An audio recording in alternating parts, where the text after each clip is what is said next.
Okay, so what's going on now is that people are trying to persuade you to not only to choose a policy or a policy approach or a policy position that they'd like you to hold so that you will support their position when it comes down to voting in an election or pressuring agencies.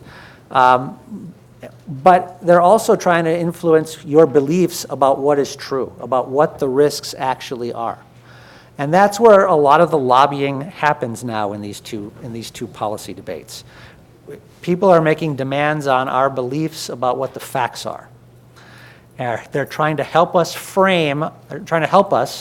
and I put help in quotes, by framing our understanding of these risks so that we will be led to the conclusion that their position is the right position. And it happens on both sides of this debate. And let me give you some examples. So I said framing. The literature I referenced earlier out of sort of psychology and the neurosciences has done a lot of work on how the brain builds associations between different cognitions or ideas that it stores.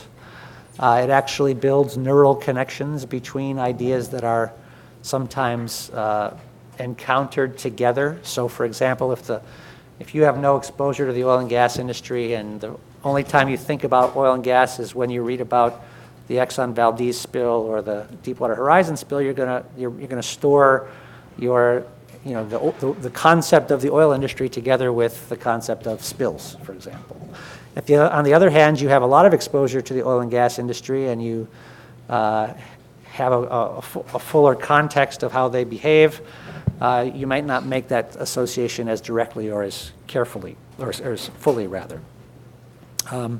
So there's a contest to sort of make certain aspects of these issues more salient to voters than others. And some of that involves appeals to fear. Those can be particularly powerful. And they often involve not data, but stories. My friend and colleague John Daly likes to say, a good story beats data every time. And so the methods by which people try to persuade us are often stories. And if we want to be resistant to sort of the appeals to our biases, these are leverages. They're trying to leverage our biases, leverage what we know about how the brain works to persuade us in ways that may not reflect what the science tells us about risk. Let me give you a couple of examples. So I'm going back to the history of electricity again. Way back in the day, in the early days of electricity, there was a fight or a debate over whether the grid and distribution systems ought to be alternating current systems or direct current systems. And the two main players in this debate were Thomas Edison, who owned and installed the direct current systems, and Westinghouse, who owned and installed the alternating current systems. And those of you who are fans of Nikola Tesla, Tesla worked for Westinghouse and had sort of really illustrated to the satisfaction of most of the experts that alternating current systems were superior in a variety of ways.